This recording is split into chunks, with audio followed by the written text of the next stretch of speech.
Frank Stick, nationally known artist, illustrator, developer, conservationist, and amateur ichthyologist, moved to the Outer Banks in 1929, mostly for the surf fishing.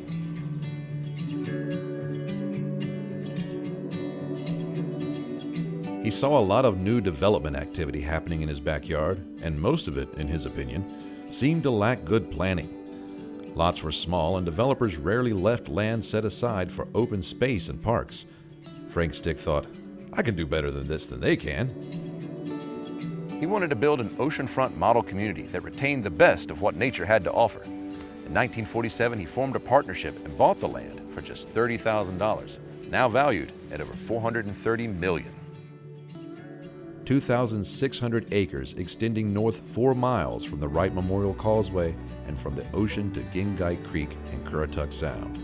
He called it Southern Shores. Of course, the location of Southern Shores isn't exactly southern, but Northern Shores just doesn't roll off the tongue the same way. Frank wrote to his son David and asked for a better name. David didn't like the term Southern Shores either, and he promised to get back to his dad with a better idea. He never did. Neither did anyone else. So the name stuck. Frank's first attempt to develop Southern Shores largely failed.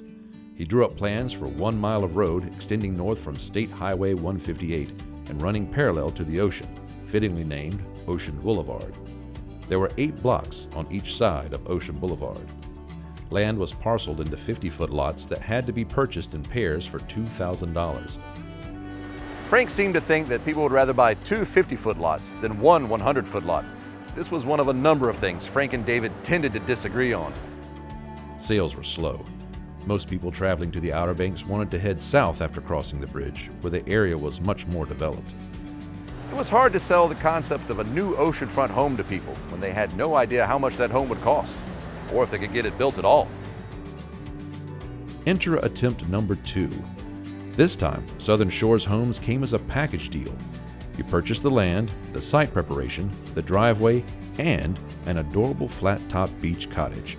Frank Stick assembled a dream team of local carpenters, masons, and painters ready to build upon purchase. The flat-top cottages were Frank Stick's own design.